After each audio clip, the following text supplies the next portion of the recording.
I've done that. Not a good thing. Okay, let's see. I want more of you guys than me.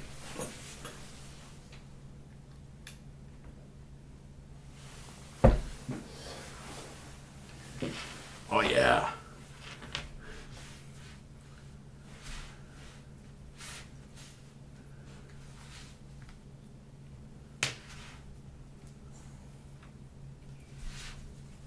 You know, one time this thing got oriented for some reason, got oriented on the curtains on the place.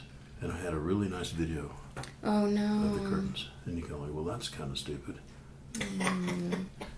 Good love technology. Oops. All right, so here we go. This is Bob Rourke with Business Leaders Podcast. And today we are incredibly fortunate and we're enjoying the hospitality of the world headquarters of JTown. And we have with us today is Cindy Abramson and Amy Becker, co-founders, co-directors of JTown.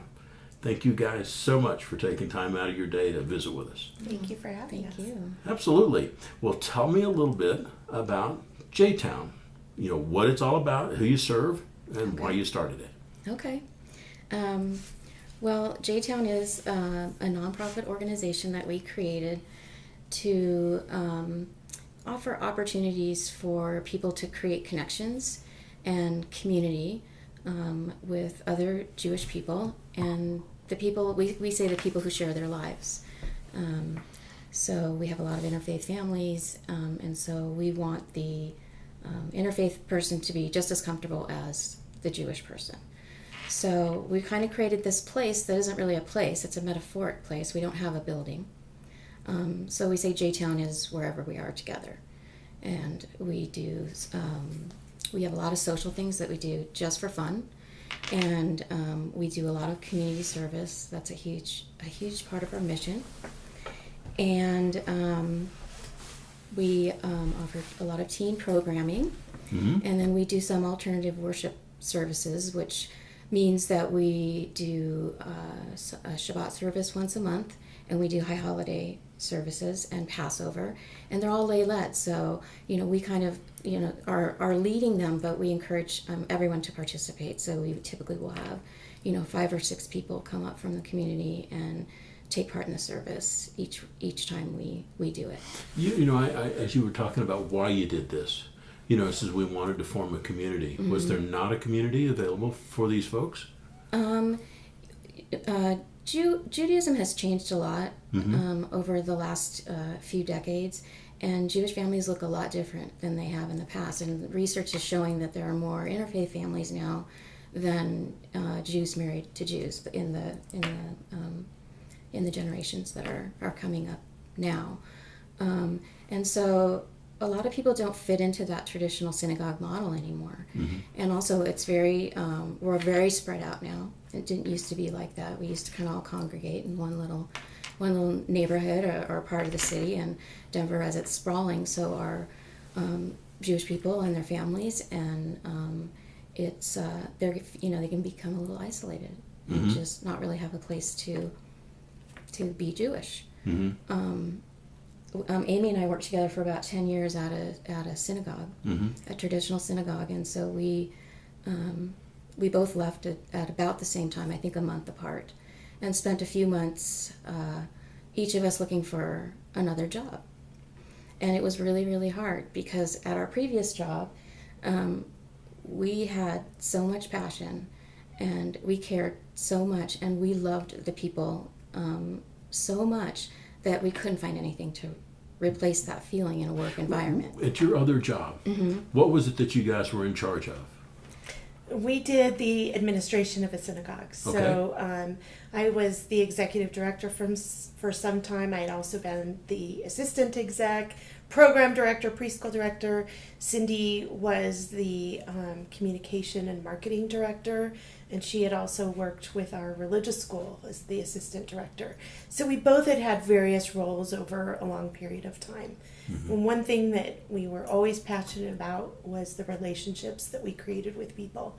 Yeah, because so you guys knew everybody, one way or another, We did. being a director and what you did as well. There wasn't anybody that walked through the door that you didn't know their kids, Right. didn't know the family. Yeah. Right. Yes, it's a pretty large congregation, Mm-hmm. and I mean Amy was there for 23 years, so she was a kid when she started. So She she started as, Yeah. like 5 she or was like 6. Exactly. Yeah, She was yeah. super You're young. winning a lot of points. Yeah. Yeah. Oh, and before we forget, for the folks that are watching the video, we do have fruit drinks on board. Yes, we do. We have the J-Teenies This on is the board. J Correct. Teeny. Everything has a J in front of it. That you're sitting in J headquarters, and we have a J dog at our Yeah, he's feet. right. Yes, I've met And, the J-Dog. Yes, yes. And then we both have mothers who are very supportive, so they're J mamas. Uh-huh. And Cindy created this wonderful cocktail called a J Teeny. Well, but, So- so people are going to want to know. Okay. All right, what are the ingredients secret? No, Not anymore. because I think Not now. because I think life would be better for just about everyone if they would make themselves a J Teeny. And if it's not, they think it is. Actually, a little trivia. This drink actually started out as the Amy Teeny, which was a party for Amy, her retirement party. That's right. And I wanted to create a signature drink for her. And so it started as an Amy Teeny, and then when we started JTown, we made it our official drink. And it is Deep Eddy's Ruby Red Grapefruit Vodka. You can make it with soda, but this is actually La Croix, grapefruit, right. like club soda, and a little lime, and that's it. You've got to get your fruit. It's exactly daily, right. fruit. Yeah. Fruit and grains. Yes, Yeah. Yes. And then I get my exercise going up and down the stairs to get lifting it. those heavy bottles. Yeah. Well, and you have to drink it with a certain attitude. Yeah. Like you're gonna conquer things. Yeah. Well, the world is now trembling slightly. Yes.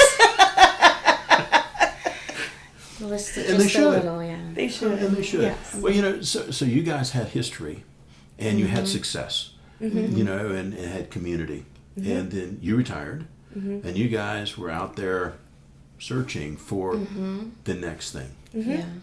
And,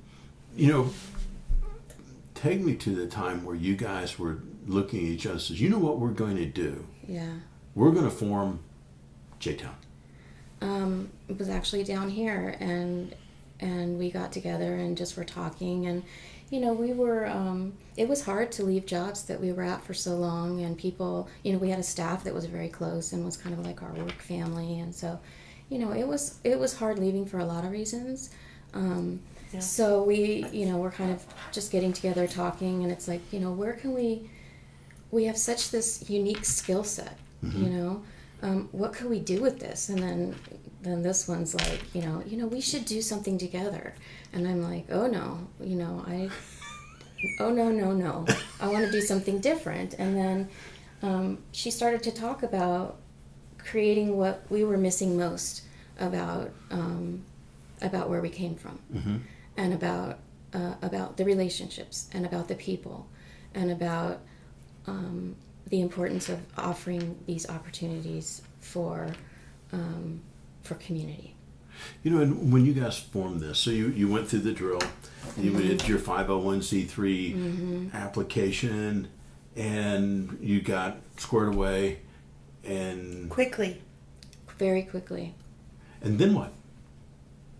What'd you do? We really, and I think this is such an important piece, is that we sought support from people we knew us and could help us, could be resources for us, and who also would just be honest with us if they didn't think what we were thinking would resonate. So we really had some wonderful support, and those people have basically become our board. They helped us apply for our 501c3, and they've helped us with our mission and have continued. And so we're blessed by that. That's what helped us get our start too. So you guys got some positive feedback from the folks, basically your advisory board or board. Yeah, Right. governance All board, right. yeah. And so you got that, and you go, well, maybe there's a need. Right. Because I'm assuming that you responded. And so when you went out for your first marketing effort to see if people were wanting to take and participate with JTown, What reaction did you have? Some good and some not so good. I think part of it is that it's a little hard to explain what JTown is, and a lot of people thought we were trying to open another synagogue, and that's not at all what we were trying to do. But the people who are still around today, and especially the people on our board, love the idea. We were pretty far along. We went fast. We did. It was, I think, 90 days from conception to our announcement and commencing business. That's fast. Yeah. We didn't get our 501c3 that fast. We did it, but 6 months we had our 501c3. Yeah, it took us 6 months to get that. That Which is doesn't- pretty miraculous. Yeah, that doesn't sound fast, but compared not. to 14 yeah. months, 2 years, it's fast. Right. Yeah, some people take it. Right. Some Good for 'em. organizations are 3 Yeah. years. So And we were lucky they accepted it the first time. Right. So You had some good advice. we did. did. Yes. we had We some did. good advice, and Amy and a couple of people on our board worked very, very hard. Yeah. And so, do you guys keep track of the members in JTown? So we're not really a membership organization. We have something we call a JTowner fee that actually offers discounts and tickets to our high holidays, which is our most important set of worship services during the year. So people can receive those tickets and discounts. If they don't, they can still participate equally. They're not seen any different, but they don't get the same frequent flyer miles, as we put it. So it's worked really well. We do have over 100 households now who are JTowners or pay that fee, plus probably another 50 or 60 households that participate in what we do, and it's growing all the time. And kind of the reasoning behind that is that we don't want people to feel like they have to pay to be a part of a community. So, if you come, you're a part of what's happening, and each thing we do is a community thing. So you don't have to make a financial commitment or any kind of membership commitment. And we think that model it's very different. And so it's kind of taking a while, for people to understand. But hopefully, I think that it's getting to be more well known. And this is what you guys are doing between the two of you pretty much all the time. Yes. Full-time plus. Yeah. Full time. Understand the Yeah. plus. Understand Yeah. the plus. Yeah. So, when you look over from the start, all right, and you go, God, I wish I'd known that when I first started. Have you had any of those moments? No, if anything, I wish I would have known the reaction that's been so positive when we started. Because there were times, at the beginning where you're considering, are we doing this the right way? Have we taken the right approach? And what we found out is that all the way we set up our mission and our goals is really resonating with people. And it's not any doubt now that we're going to make it, which is really exciting. We used to do percentages. Yeah, we used to. In the beginning, I was a little skeptical, and so I'm like, we have a 10% chance of making this work, And then she'd check in with me every now and then. Where are we at now? Where are we at now? And so, in a year, we went from 10% to 100%. That reminds me of the United Way thermometer that you Yes, see exactly. for fundraising. It was Where are we like- today? Well, today we're at That's right. 9. Right, exactly. Yeah, And that's what it was like. scary. It was scary, and it was risky, and so yeah, I think if we could have known, known a little earlier that it actually would work, That would have been. We don't have any regrets from day one till now. So I mean, we have just. It's been fulfilling for us as the staff people, fulfilling for us as participants in the community. Our families have engaged with it. Our husbands have supported it and been not only our biggest fans, but have worked it with us in many ways. My teens are involved, and Cindy's kids are so supportive, and one plays on our softball team. So, that means something when you have that kind of support, not to mention our mothers. And The J-moms. and our parents, my parents, and we've been very fortunate and very blessed to have that. And so, in looking out to the future, how do you see the organization changing, morphing, or going into the future? I think that it's going to be the people who come. We want the people who come and participate to be the ones that plan the future.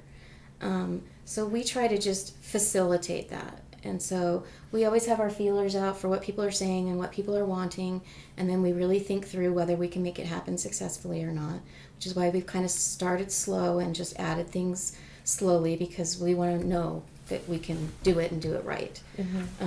So, if we have, let's say we have a bunch of young families that want to start something together that's, for young families in particular, which we kind of are starting to do right now, then, we'll go that direction with them.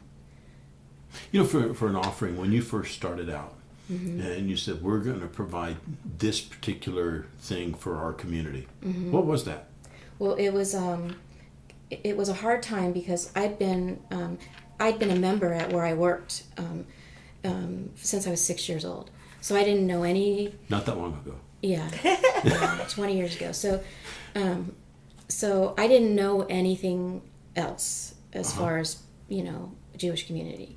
And the high holidays were very, very closely coming up. And my dad had been very sick in the last few years of his life, and just couldn't sit in services. It just was too much, and it was too hard. And so there were several years where we were just, our little family would take chairs and we'd just go to a park and we'd sit in a circle and we just kind of go through the book together and we'd do our little service. And so, maybe we could do something like that. And, maybe there are other people that don't necessarily have somewhere to go. And let's just see what happens. If we have 50 people, we are going to be thrilled. Well, we had, how many did we have? 230 over 3 services. You over-succeeded. Yes, we did. We did. You think about we hope, and then all of a sudden you go, yeah. It's almost like, uh-oh. Yeah. Right.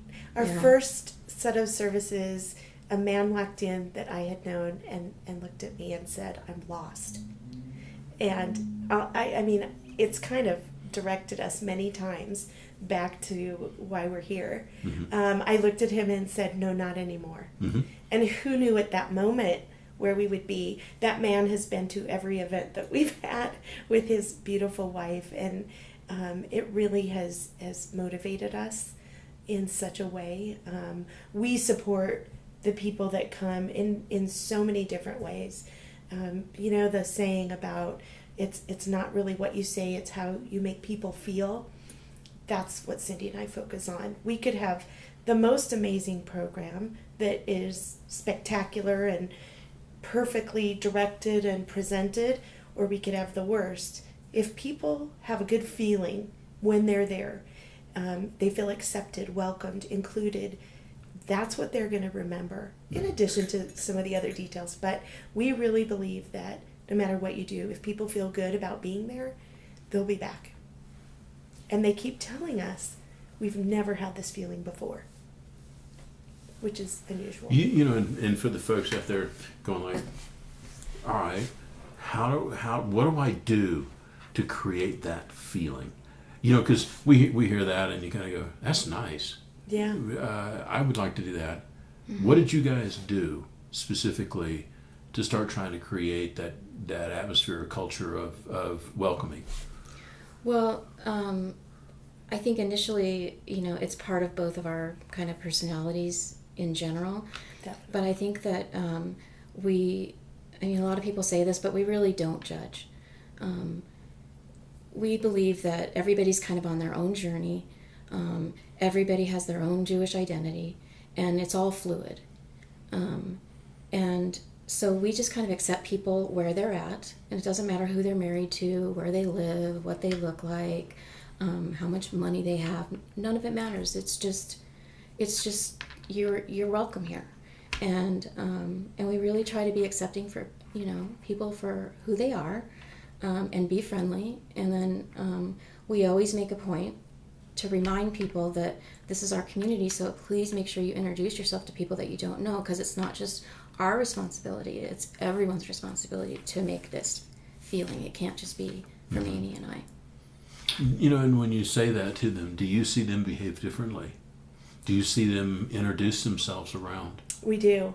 We give them hints and expectations. I mean, when we start a worship service, we say, you have only one job to do, and that is to introduce yourself to other people. So when you're in line at dinner or you sit down at the table, meet each other. This is what makes community work. Mm-hmm. And they do. I mean, it's like, oh, thanks for the direction. And then they're off and running. And it makes it much easier for Cindy and I to work our way around the room. Right. We also try and be very aware of everybody. We look around the room. If somebody's not sitting with someone else, we'll sit with them. We're out to make everybody feel included and welcome.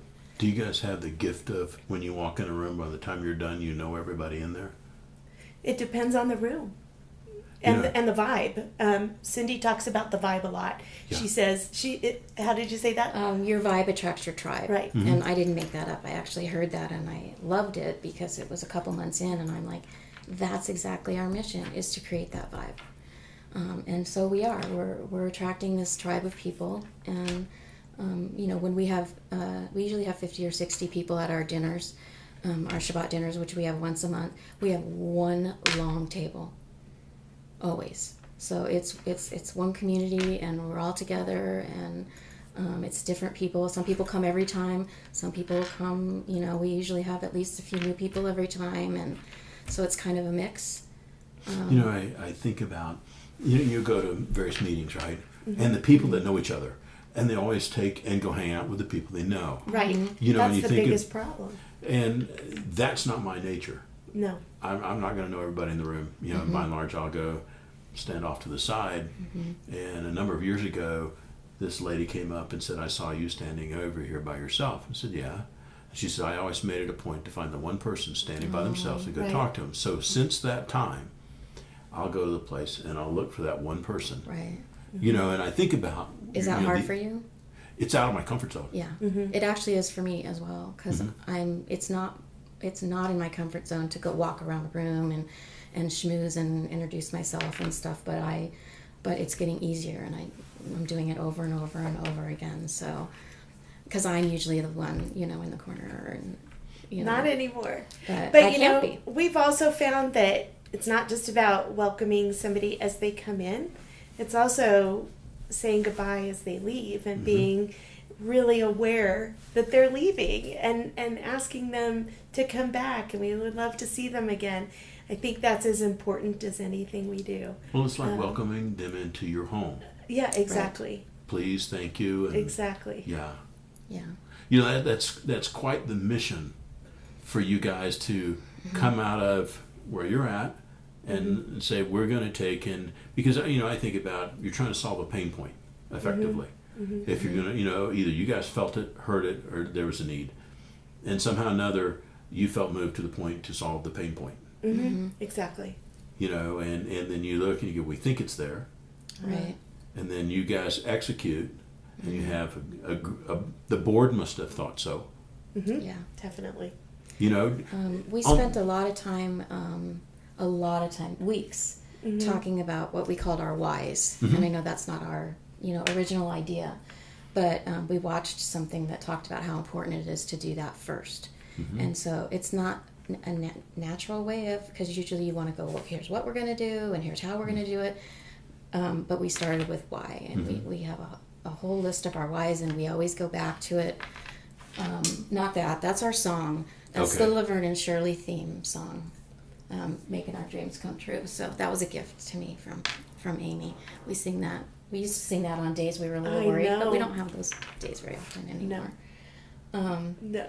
Anyway, so I think when you start with those whys, it helped us really pinpoint and focus and come out of the gate with things that we're going to had a higher chance of being successful. In the interfaith families, what reaction are you getting from the interfaith families? Very positive. I mean, we have people who are Jewish participating with a Jewish spouse, and we have people who are participating who have a non-Jewish spouse, and we have some of those non-Jewish spouses involved on our board. We accept everybody and include everybody as an equal. So it just doesn't matter, and I think not having those labels is really important. Our world right now is filled with labels, and I think it's a discredit to what you're doing. So we are trying to do away with that and just make it about people. Well, we were talking beforehand that you guys have a project coming up, and we're here. This is July of 2018, and for the folks that are listening somewhere down the road, this event's going to happen in November of this year, 10th and it's called Project Our Town. Let's talk about Project Our Town, from how you came up with the idea to what you're trying to accomplish. Well, it started in the shower for me. I got it. You sometimes you do your best thinking in the most unusual places. So I had Cindy and I both had experienced similar Make a Difference Day, community service days, and we got together that particular day and started talking about that. And before we knew it, we were creating this magical community service opportunity with several goals. One goal, of course, is to go out in the community and help those who are either underserved or living in some really unfortunate circumstances, or people that really just can't help themselves. So that was our main goal.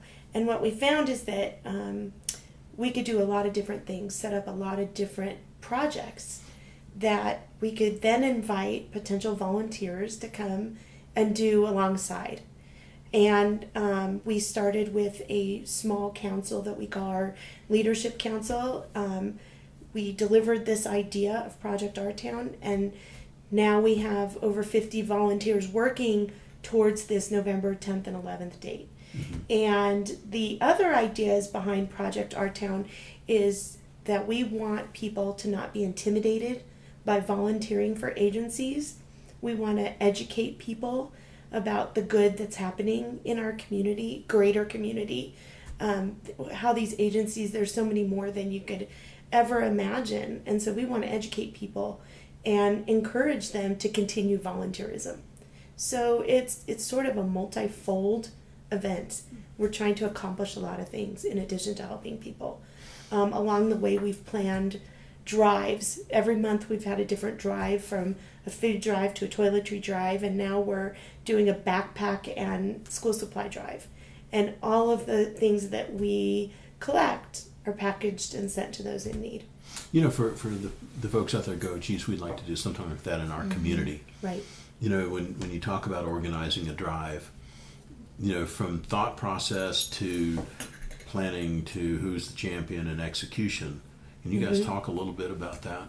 Well, you got to start with some passion. I always think that's the most, and determination, because you really have to put some work into it.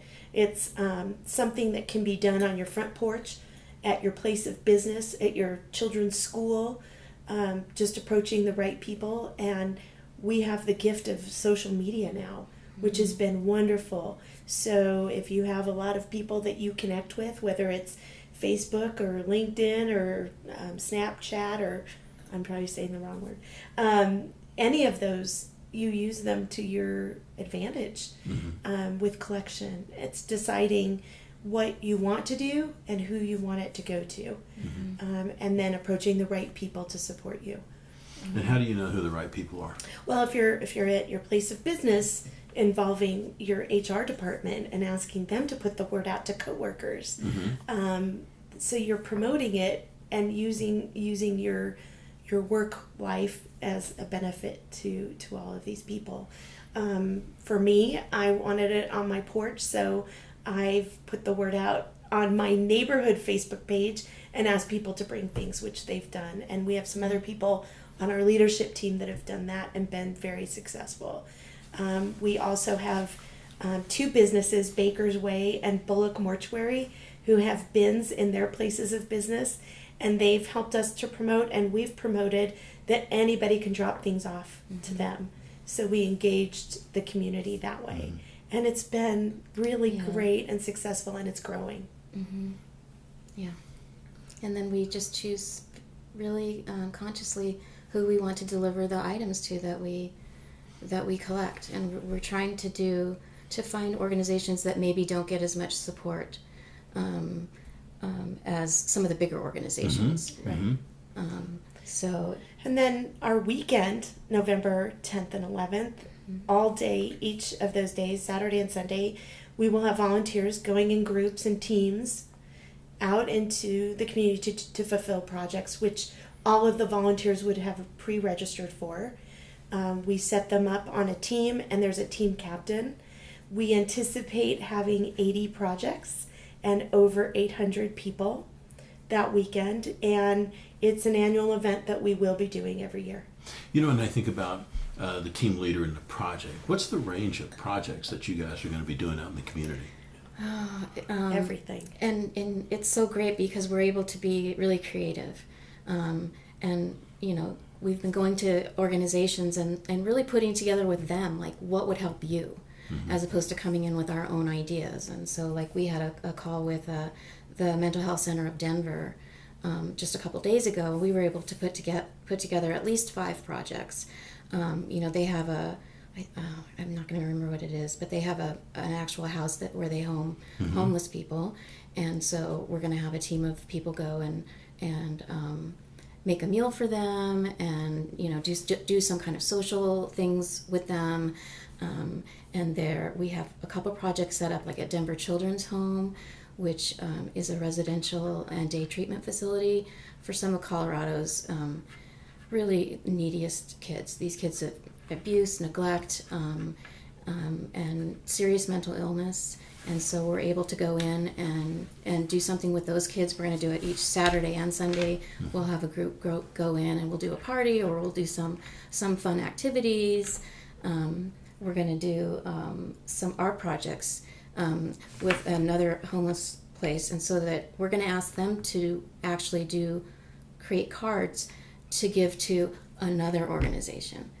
So, like, they may create cards. Maybe they'll decide they want to send them to veterans. It's Veterans Day weekend, or people who are overseas, or children.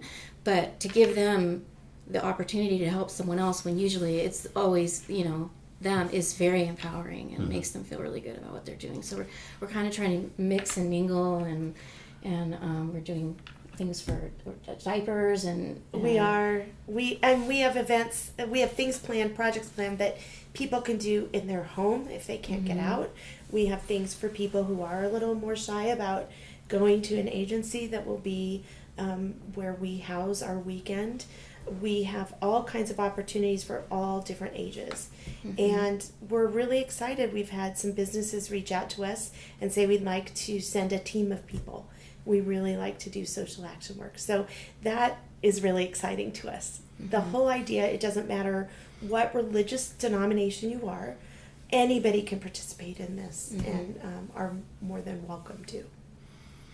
Big things. Huge. Yeah, and everybody working side by side, you know, because it doesn't matter where you come from or what religion you are. When we all come together like this, it's just like magic things happen. And I think people are more than ever looking for something to do because things in our world seem so upside down. And sometimes we feel helpless, and this has been our way of easing that feeling a little bit. You know, I think, you know, when I grew up as a kid, you knew everybody in the neighborhood. Yes. I mean, you did. You went outside and played. Yes. You know, and you knew everybody, and you know, you didn't have the social media, and, you know, as much as that's supposed to be empowering, I think it's isolating. It can be. It depends, you know, how it's used. And for you guys out there, you know, people making friends, and, you know, getting to walk a mile in somebody else's shoes a little bit. You know, so you guys have a strong belief system in your organization. And do you find, as you're going down the road and as you get more mileage and understanding, has your core belief in what you're trying to do changed or been strengthened by what you're seeing on your journey? I think it's been strengthened. I agree. Our two kind of words that just always seem to come up are, we want to create things that are meaningful and relevant. So things that make people feel like they're doing something important, but also things that are relevant to the time that we live in now, as opposed to, especially with our services, some of the things that are, you know, hundreds and hundreds of years old. We're trying to kind of give them more contemporary things to think about. And we usually will talk about a little bit about what's something that's going on in the world, and different ways to kind of poke at it and look at it and make people think. And so I think that we keep doing that. We do. And so for me, I think it's made it a lot stronger. And it's, I've always had this, community service piece in me, but it is intimidating. And so I haven't always been able to do it. And, people don't know who to call, where to go. Will we be safe? Can we take our kids? Will it really help? Is there something, else we can do besides just send a check? And so I love the way that we're doing this. We're going to have a directory at the end that we pass out that's going to have the information about all the agencies, all the contact information, so that people have access to all that information each year. So we're hoping they have such a good experience they want to continue doing it. Mm-hmm. And we're hoping the same for the organization, so that next year when we go back, they're going to want to have people out again as well. Exactly. So it's like the only job in my life where I always say, we don't have to say no, we can say yes to whatever we want to say yes to. And people come with ideas and it's like, yes, let's figure out a way to make this work. And that's pretty cool. Sometimes I think you have to have had not the best experience. Sometimes it's something disappointing or didn't quite go with your belief. And to have the opportunity now to take that and turn it into good has been amazing. It's so rewarding for us as a team. We look at each other all the time. Well, we look at each other every day, actually. Well, you guys, I'm looking at your desk. You guys face each other. We face each other every day.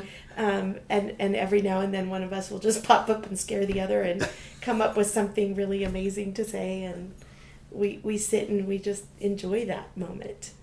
So and I'm going to segue into some other questions here in a minute. But, I think about comfort zone. Mm-hmm. And reaching out to organizations and saying, what do you need and how can we help? Right. If that's not been, has that been a challenge to kind of get out of that comfort zone and reach out to these organizations? Well, we have a couple of women that are chairing that, and so they've done a lot of that. But we have as well, and it's interesting. We're having to kind of really keep saying, there's no catch. Like we don't want anything in return. We're not trying to sell you anything. There's no catch. We just want to do something to come in and help you. And so once they get kind of past that, they're like, wow, like, yeah. So I think that's been interesting. It is a funny thing. People go, there's got to be a catch. Uh-huh. Right. That's right. Not so much. No, there's no catch. Not so much. And we've had that sort of with everything we've done. Mm-hmm. From creating JTown now to Project Our Town, and people just, what's behind this? Yeah. What are you doing this for?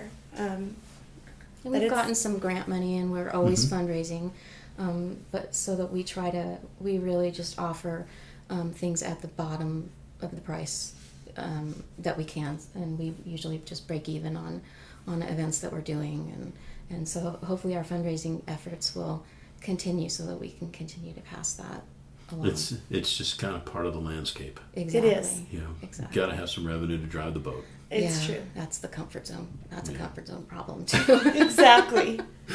Exactly. Cindy, segueing into some of the questions here. Mm-hmm. For you guys, when you look at allocation of time or initiative, what do you think's helped your effort the most? I think that we spend a lot of time talking. We talk about everything, and we look at it from all different angles, and I think that really ends up saving us time in the end, because we kind of play through things, and I think we both have good instincts, and I think we both have different strengths and different ways of looking at things. So I think our allocation of that time is really helpful. And sometimes we even start the day just catching up personally, and chatting, and then going through. And then if we're feeling overwhelmed, I get overwhelmed. I kind of get paralyzed, and I'll be like, okay, I need to talk. And so we'll sit down, and then we can prioritize. She'll say, read me your list, and we can prioritize, and it kind of gives me a little better direction or whatever. And then it makes me feel like, okay, well, I'm going to take this one thing at a time, and we're going to be able to do that. And and when in the early months when it was so scary, typically neither one of us was down on the same day, so we really lucked out, because there was usually, if one was down, one was up, and could really. You have an accountability partner. Exactly. There's some value Yeah. in going, my partner's struggling today. Right. Yeah. You know, and so I'm called to be better. We have to emotionally charge each other too, Yeah. and that's okay. Yeah, she'll sing me the Laverne and Shirley song, you know, if I'm feeling down or high hopes, you know, When she doesn't have a headache. Yeah. You know, I think about, you know, the process of that, of talking in community. And then when you go, I guess two things. One, when you get a good idea, what do you do with it from the discussion? And now that you're into this ways, have your discussions become more formalized? No, I don't think Not so. really. Same thing. I mean, we've had times where one of us will come in and have this great idea they think, and then when we start to process it and go through the steps of it or potential outcome, we'll not necessarily do a no to each other, but sort of go through what are the good or the bad, the positive, the negative, and then we go back to analyzing if it's something we really should be spending our time and our resources with. So it really has worked well for us. It's helped us get along really well and respect each other's thoughts and ideas. And sometimes we try things out that the other thought of and it doesn't work, and a lot of times it does. And then there's some times where it's like we pick up on each other's signals or vibe, and all of a sudden we're on the same wavelength and we're packaging something so perfectly. And that actually happens more often than not. My mom always used to tell me that you'll know, like, that something's right, like if you're looking at a house or whatever, if you get a rush. That's what she would call it. And so that's kind of the gauge. It's like, okay, I'm getting that feeling, I'm getting that rush, and then we kind of, I think, instinctively know that we're onto something when we both have it. We also know each other's looks. So if we have a funny look on our face, it's like, okay, next. Moving on. Moving on. You know, as you've done this, what do you think the biggest misconception about your organization is? Well, when we began, it was that a lot of people talk because people talk. That we were trying to create a synagogue or a religious institution like a synagogue, and we have tried to squelch that many, many times. We actually consider ourselves more like a youth group for adults. We kind of laugh because we have our JTs, so we're not a youth group. But that has been our biggest misconception. We're trying to create something out of the box, different and extraordinary. And we're doing it with feeling and the focus on creating relationships. And again, it's not so much about the end product of the event. It's about how people felt when they left. And sometimes they're leaving really high, and sometimes they're leaving really touched. We had, last month, we had a worship service, and we were talking, we mentioned in our speech about the children and families who had been separated from one another at the borders. And we both were terribly upset about that. And we talked about it, and then we read a passage by Maya Angelou called Caged Bird. And it was so fitting and perfect for that moment. And many of us had tears in our eyes thinking about all of the children, or even our own children, having that separation. So we didn't leave laughing. We left with a deep thought and not ignoring the situation, but addressing it. You know, I was reading a piece the other day put out by a research firm talking about the evolution of the aging population and the lack of community. Correct. And, you know, and creating the opportunity for some of the folks that outlive their spouse and go, what are they going to do? Where are they going to go? You know, their kids are everywhere nowadays instead of around. And so, you know, I think about the demographic of your organization. It'd be interesting to see, you know, how many of them are, you know, past 60 and how many of them are short of 60. They're definitely a huge percentage of our population. They really are. So you're right on target with that. You know, it's an interesting observation to see that need. Yes. the retirement nowadays, let's say it's 59 or 60, and my grand aunt lived to be 99 and a half, and you go, are you really prepared for 39 years Right. of Right. the third act? Well, and I think, and I believe, that the highest attrition rate within churches and synagogues, especially when they charge membership fees, is among those empty nesters. They aren't searching for opportunities for their children anymore. They also don't have a lot of them don't have endless resources. So paying membership fees that are in excess of $1,000 on a fixed income, or on an income where you're planning your golden years, that's a lot. And if they're not using that on a regular basis, they're dropping in for a holiday or just one or two occasions, it doesn't fit those expenses with their needs. So we're really catching something that's resonating well with people. They do still want community, but they don't want it to all be about coming to a service. They want to experience the social and emotional pieces. Yeah. And then I also wanted to address what you said about misconceptions, misunderstandings. It's not a choice. You don't have to belong to a synagogue or come to JTown. You can do both. It's meant to be an enhancement of people's Jewish experience. Another gateway. So it's meant to be another gateway. And half our board are still members of synagogues, and lots of the people that come to our events are still members of synagogues. We're just trying to find different ways for people to be together, and maybe to capture some people that aren't doing anything at all. The community, decay, for lack of a better term. We're all busy. We all do all this stuff. Right. You wake up one day and you go, I don't know my neighbor. Right. There's, you can't go to the town square, in the small towns and that kind of thing. So for sure. For you guys, when you get together in the morning and you think about the hill that you're climbing, what's the day-to-day self-talk or internal dialogue that keeps you guys focused and charged up about pursuing this labor of love, for lack of a better term? I think, like Amy was saying, remembering and reminding each other of the experiences that we're offering. We have one couple that came for their very first time, and it was right after Parkland, and so we did a special prayer for those people and their families, and they just had moved to Denver from Parkland.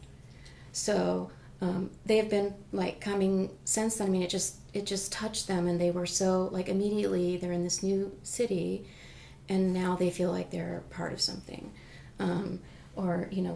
We do a lot of stuff that is just for fun, like an escape room, and then you see people meet other people, and you hear them talking about getting together, another time, and just kind of reminding ourselves that each of these things are worth it all.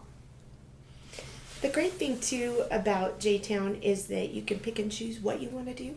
We have people that really love the worship experience, and then we have this great dinner afterwards, and they love that. We have some people that say,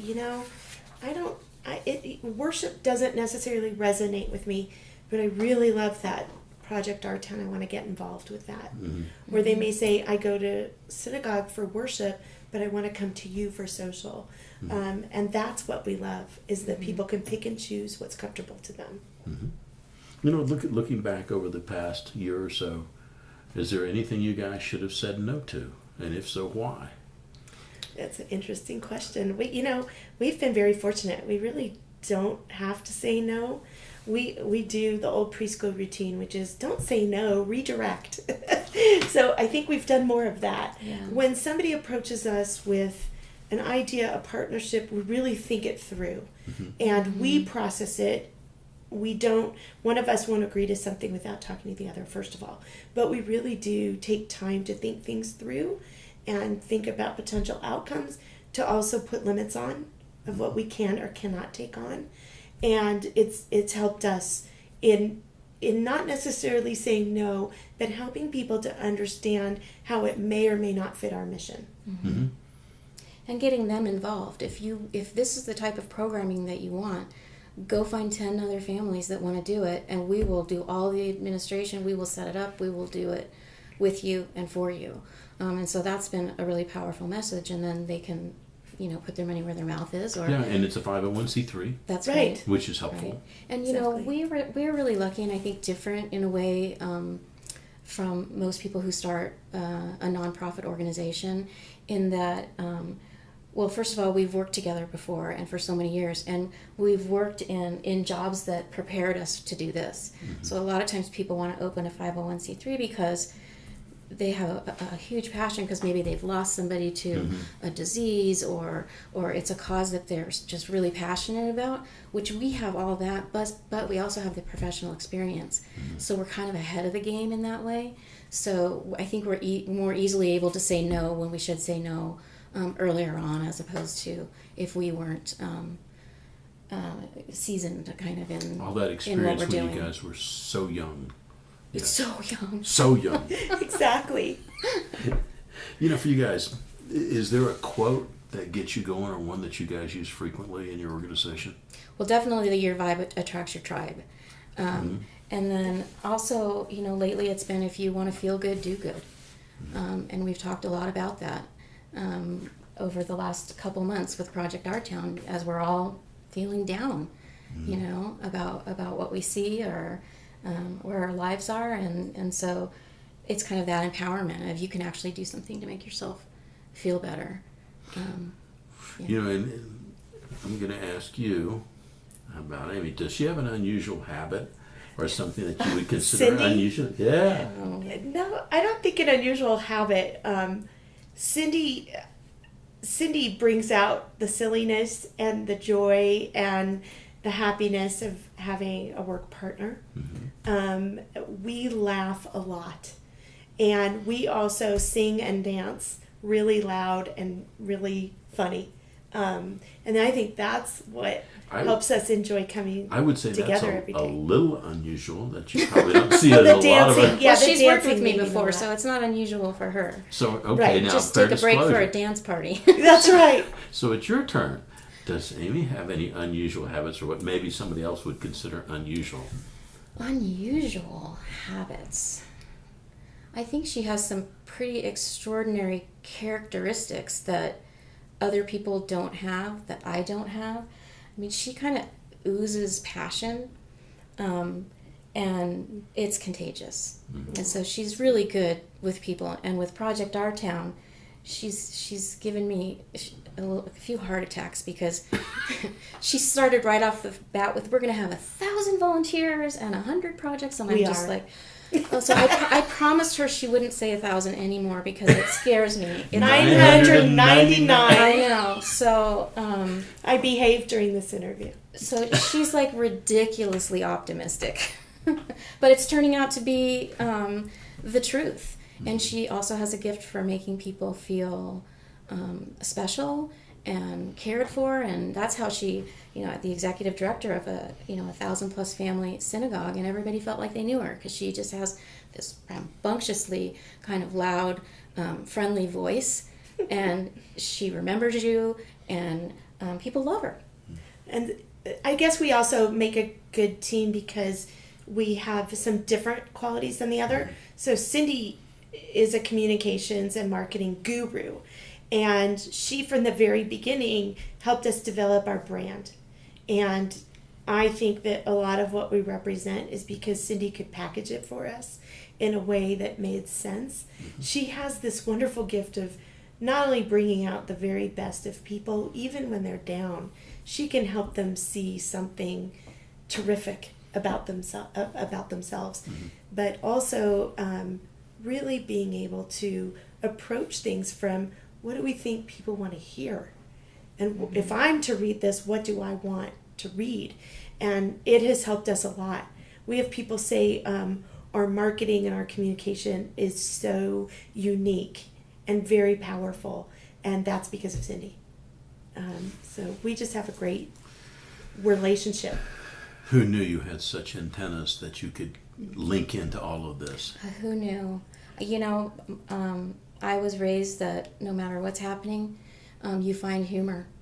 Right. And it's a huge part of life, and also that there's always something to be grateful for, always. And so I try to do that, and I try to push it on Amy. She's great about that. And if she won't smile, then I'll have to do something crazy to get her to smile, but I'll eventually get her to laugh. It's probably not even appropriate to say some of the things that I do. Well, you guys have been very well behaved so far. I know. We have. And we're I only know. halfway through not even halfway through the JTeenies. I mean, I know. We're taking our time to make I sure we know. make sense. I promised my husband that I wouldn't be too inappropriate. So. you know, in looking back, you know, is there a failure or an apparent failure that you guys think has helped propel the success of the organization now? You know, I think it's not a failure per se, but you know, we left our previous place of employment with a lot of goals that we weren't able to finish, and a lot of passion that we didn't know where to put when we left, and kind of a lot of pain and a lot of loss just on many different levels. And I think that it did end up, I think a mistake could be that we maybe sat in it too long. We did.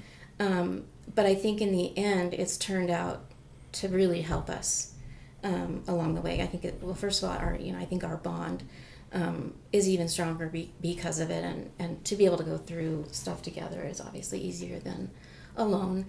And I think that, you know, we both had the same passion and know where to put it at the exact same time. And these skills was just kind of crazy, meant to be, maybe. You guys can execute on your passion. Mm-hmm. It's like we didn't know where to put it, and that's where when we first talked about it, when we couldn't, you know, we weren't finding jobs that we wanted. It's like, I don't know where to put all this passion because we were just so in, you know. Mm-hmm. So we were able to find a place to put it. You know, and I've been harassing you guys for a while now. There's no visible marks, but, you know, that's No. okay. And she's now starting to drink heavier. Yes, she is. You know, and thinking about somebody's listening, go, I want to do something like that, like what you guys are doing in my community. What advice would you guys offer to that person? Well, that is such a good question. Well, first of all, we already talked about having the right support. I think first of all nonprofits rely on volunteers to some degree, lay people or volunteers, whatever you want to call it. And I feel like in order to, you have to share your passion, you also need to make it very worthwhile for that person or those people. So to me, for instance, with Project Our Town, we have this great end goal in mind. 1,000 people, 80 projects, whatever it's going to be, and impact of a lot of people. For our leadership committee and for all the people that are engaged in working on it, to me it's also the process they take, the road they take with us, that's important. So the process is as important as the end result in a way, because if you engage those volunteers and they see the passion and they also have fun doing it and they get true meaning from it, they're going to do it again. Mm-hmm. There's nothing worse than having a one and done with volunteers. Mm-hmm. So I think the biggest compliment to us will be next year when we start again with Project Our Town, to have those same people returned. We'd be And so I think on a fortunate. more practical side, it's hard. It's so worthwhile, but it's hard. And they should plan on not getting paid more than peanuts for at least a year. And it would be really hard to do alone unless you're really good at a lot of things. Even just the 501c3 paperwork was so daunting. You know, we had to, luckily we had people on our board with experience, so we were able to get a little help with that. Filling out grants, if you've never done it before, is so daunting. So I think, you know, gathering up a gang, you know, of people with different strengths is really is really important, and it takes a long time. I think we were really lucky, and I think we're unusual with how fast it all happened. Yeah. And to us, it's even felt, like it's taken a long time. Mm-hmm. Time. Yeah. And really, as our president, Cheryl, would say, having a strategic plan for each aspect of what you're doing. That it's not a quick, I'm going to go this path or make this program work. You really have to think through and have some concrete ideas behind it. So, and I think just having, we really feel like if you have 10 people come to a program, you got to make those 10 people have the greatest time at that program and walk away being happy, even if you had hoped that you would have 50. Right. And so small differences matter, as long as you're meeting your mission. You don't need to go in and kick off with, being able to raise, $500,000 for whatever cause it is, or, being able to do a gala. There's no way we could do an annual gala. I mean, we just don't, we're nowhere near that. But if you can do something that makes a difference even in one person's life that joins you, then you are doing your mission. That's a start. And you'll get there. That's right. Yeah. And you have to be really fulfilled by that. Right. No. For you guys, if people wanted to reach out to you, how do they find you on social media? Well, for Project Our Town, we have projectourtown.org. Okay. And email is info@projectourtown.org. And then JTown is JTownCO, for Colorado.org. And then info@jtownco.org. So we're pretty easy to find. We got our domains in there, and we've got our patents on the way too. So our trademarks. Sorry. Cindy has it all arranged for us. Thank goodness, because those are skills that we have to have, and she has them. She designed our website. She designs everything we do. She and there's a whole business side of it. Even before you can get your nonprofit status, you have to know how to put together a board. You have to have your bylaws done. You have to have all this paperwork filed. I mean, it's like a business. It is a business. It just has a different tax ID. Yeah. Correct. Yeah, And it is a business. luckily, Amy knew how to do a lot of that. And I mean, sometimes we sit on the Secretary of State's website with this form we're supposed to fill out, and it's like, what does this mean? And then you have to pay $50 if you fill it out wrong, and you have to redo it. Just a little tip. Exactly. We might have done that. Maybe once or twice. Well, I tell you, Cindy, Amy, I can't tell you how much I appreciate you guys taking time to share your success and your aspirations, and a big thank you for helping out in the community. Thank you. Thank you for doing this wonderful opportunity with us and for us, and it's an honor to share what we're doing. You bet. Well, thanks a lot. Thank you. Thank you. You bet.